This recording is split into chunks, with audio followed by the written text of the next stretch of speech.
मुल्क में इंटरनेट की बंदिश का मामला अदालतों में पहुंच गया। लाहौर हाईकोर्ट में समाअत अदालत का वफाकी हुकूमत के वकील को मुतलका अथॉरिटीज से हिदायत लेकर पेश होने का हुक्म।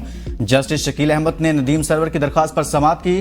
दरख्वास्त में वफाकी हुकूमत और PTS में दीगर को फरीक बनाया गया है। दरख्वास्त में मौक़िफ़ अपनाया गया है कि मुल्क में बगैर किसी नोटिस और वजह बताए इंटरनेट और सोशल मीडिया ऐप्स बंद कर दी गई। इंटरनेट की बंदिश से कारोबार हत्ता के हर शोबा जिंदगी से मुतासिर हो रहा है। इंटरनेट बंद करना बुनियादी हुकूक की भी खिलाफ वर्जी है। फायरवॉल की तनसीब और इंटरनेट बंदिश के खिलाफ इस्लामाबाद हाई कोर्ट में दरख्वास्त दायर।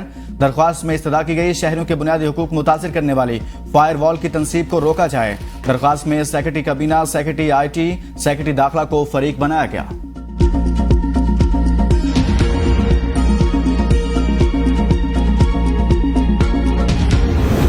मुल्क भर में इंटरनेट की सुस्त रफ्तारी, 25 लाख फ्री लॉन्सेस, बेरोजगार होने का खदशा। इंटरनेट सुस्त होने के बाद मुतअद्दिद कारोबारी इदारों का अपना ऑपरेशन बैरून मुल्क मुंतकिल करने पर गौर। माहिरीन ने भी इंटरनेट की सुस्त रफ्तारी पर हुकूमत की मानी खेज खामोशी को कारोबारी अफराद के लिए खतरा करार दे दिया। मैसेज भेजकर सेंड होने के लिए शहरी दुआओं का सहारा लेने पर मजबूर। वॉइस मैसेज या तस्वीर और वीडियो भेजना तो महज ख्वाब रह गया। 5G के जमाने में पाकिस्तानी सार्फिन 4G से भी महरूम। मुल्क की डिजिटल मईशत बुरी तरह मुतासिर, सार्फिन को मुश्किलात का सामना। ऑनलाइन सार्फिन को मखसूस वक्त के अंदर ऑर्डर मुकम्मल करना चैलेंज बन गया। ऑनलाइन क्लासेस लेने वाले तलबा बुरी तरह मुतासिर। इंटरनेट सर्विस प्रोवाइडर एसोसिएशन ने बढ़ती हुई निगरानी को इंटरनेट की स्पीड में कमी का जिम्मेदार करार दे दिया।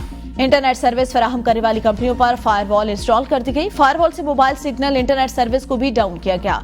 पाकिस्तान सॉफ्टवेयर हाउसेज एसोसिएशन के मुताबिक पाकिस्तान में इंटरनेट फायरवॉल से मईशत को $30 करोड़ का नुकसान हो सकता है। ये रुकावटें सनती तरक्की पर बराह रास्त हमला। कवायद ज़वाबित जरूरी, हर मोबाइल वाला व्लॉगर यूट्यूबर बन जाता है। वफाकी वज़ीर इत्तलात व नशरियात अताउल्लाह तारड़ की मीडिया से गुफ्तगू। कहा, जब भी सोशल मीडिया के कवायद से मुतल्लिक कोई इक़दाम होता है तो ये कहा जाता है कि आज़ादी इज़हार राय पर कदगन लगने लगी है। सोशल मीडिया के लिए कवायद ज़वाबित जरूरी हैं। इसके लिए कोई ना कोई ऐसी बॉडी बनानी पड़ेगी ताकि इन्हें एडिटोरियल कंट्रोल के अंदर लाया जाए। खैबर पख्तूनख्वा के वजीर CNW शकील खान मुस्ताफी। शकील खान ने अपने बयान में कहा, सूबाई हुकूमत में जारी करप्शन के साथ मजीद नहीं चल सकता। खराब हुक्मरानी, बदउनवानी ने पार्टी मंशूर को तबाह करके रख दिया। अपने आप को तमाम फोरम्स पर एहतसाब के लिए पेश करने के लिए तैयार हूँ। सूबे में करप्ट लॉबीज इतनी मजबूत कि मैं इस्तीफा देने पर मजबूर हुआ।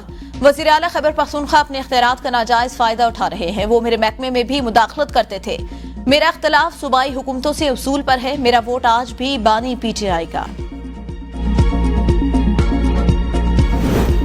शकील खान के इल्जामात का हकीकत से कोई ताल्लुक नहीं। वज़ीर आला खैबर पख्तूनख्वा अली अमीन गंडापुर का रद्दअमल। कहा, शकील खान का अभी तक तहरीरी इस्तीफा मौसूल नहीं हुआ।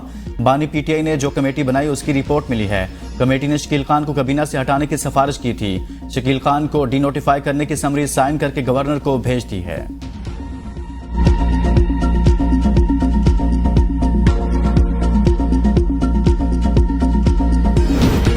PTI में इख्तिलाफात शिद्दत अख्तियार करने लगे। हमाद अजहर का तहरीक इंसाफ पंजाब की सदारत छोड़ने का ऐलान।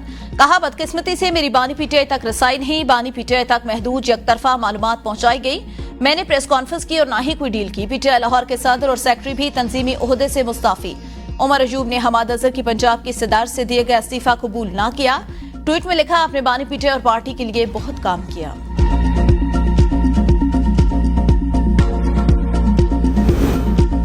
हमाद अजहर ने PTI से इस्तीफा क्यों दिया, वजूहात सामने आ गई। वज़ीर आला खैबर पख्तूनख्वा अली अमीन गंडापुर और हमाद अजहर के दरमियान तल्ख कलामी इस्तीफा की वजह बनी। दोनों रहनुमाओं के दरमियान लड़ाई वज़ीर आला अली अमीन गंडापुर की जानिब से हमाद अजहर को सियासी तौर पर मुतहरिक होने के लिए कहने पर हुई। आप कहने को रूपोश हैं लेकिन ज़ाती मामला ठीक चला रहे हैं, पार्टी पर भी तवज्जो दें। अली अमीन गंडापुर का हमाद अजहर से मुकालमा। कहा, अगर आपसे पार्टी के मामलात नहीं चलते तो इस्तीफा दे दें। अली अमीन गंडापुर की बातों पर हमाद अजहर से इख्फा। हमाद अजहर की जानिब से अली अमीन को पार्टी रहनुमाओं की कारकर्दगी की बजाय सूबे पर तवज्जो देने का मशवरा। दोनों रहनुमाओं के दरमियान गालन गलोच का भी तबादला हुआ। उमर अयूब के समझाने के बावजूद भी हमाद अजहर पार्टी इख्तिलाफात मंजरेआम पर ले आए। देखना है फैज हमीद कितने राजों से पर्दा उठाते हैं। बानी PTI की सहूलतकारी करने के सिलसिले में काफी चेहरे बेनकाब होंगे।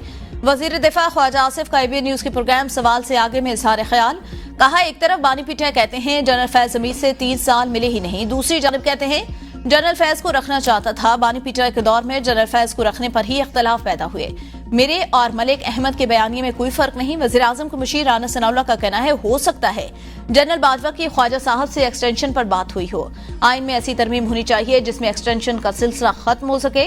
बारी पिटे चाहते थे जनरल बाजवा को थोड़ी सी एक्सटेंशन मिल जाए। 9 मई की फुटेज सबने देखी। जब ट्रायल होगा तो सारी चीजें पेश की जाएंगी। 1.5 साल हो गया, अब तक ट्रायल नहीं हो पा रहा। जनरल फैज हमीद के साथ पीटीआई का कोई जाती या सियासी वाबस्तगी ताल्लुक नहीं। पीटीआई का जनरल फैज के साथ अगर कोई वाबस्तगी थी तो वो सिर्फ पेशा वराना था।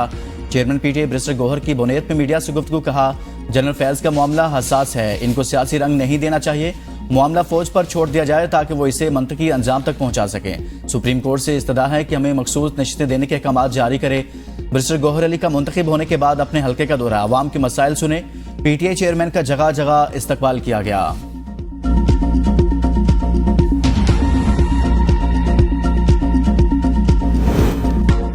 फैज हमीद के कोर्ट मार्शल के सिलसिले में 3 रिटायर फौजी अफसरान से तहकीकात जारी। फौजी तहवील में लिए गए ब्रिगेडियर रिटायर खफार डीजीसी जनरल फैज हमीद के डिप्टी डायरेक्टर प्लान्स ISI रह चुके।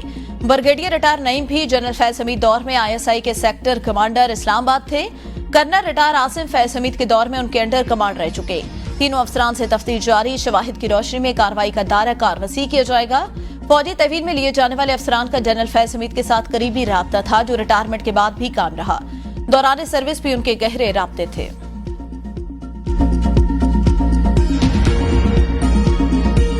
और उनकी शनाख्त न हो सकी।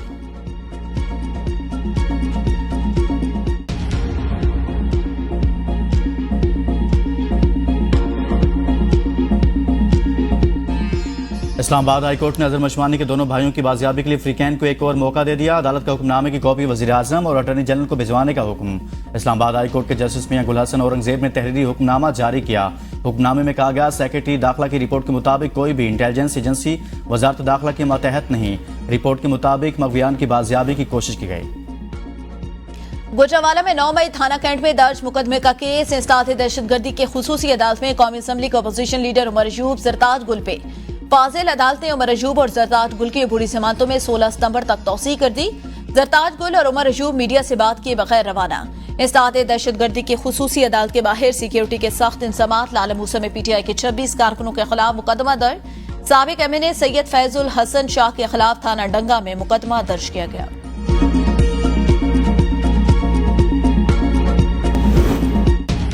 पहली समाही टैक्स वसूली हदफ पूरा न करने पर IMF ने खबरदार कर दिया, हुकूमत को रवा माली साल में मिनी बजट लाना होगा। FBR ने टैक्स वसूली का हदफ 60 अरब रुपए के मार्जिन से पूरा नहीं किया तो फिर हंगामी मंसूबा नाफिज करना होगा। FBR के नए तैनात होने वाले चेयरमैन ने अपनी टीम की तश्कील शुरू कर दी। इनलैंड रेवेन्यू सर्विस के अफसर डॉक्टर हामिद अतीक सरवर को मेंबर IR पुलिस पॉलिसी मुकर्रर आने वाले दिनों में FBR में कुछ और तब्दीलियों का भी इम्कान।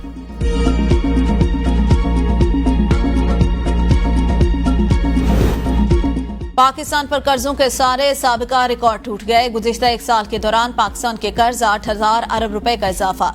मुल्क का मजमूई कर्ज 84,907 अरब रुपए तक पहुंच गया। स्टेट बैंक मुल्की कर्जों और वाजबात की रिपोर्ट जारी। गुज़िश्ता माली साल 2024 के अख्ताम पर मकामी कर्जे 47,160 अरब रुपए पे पहुंच गए। पाकिस्तान पर गैर मुल्की कर्जे 37,000 अरब रुपए से जायद। माली साल के अख्ताम तक वाजबात 4,644 अरब रुपए थे।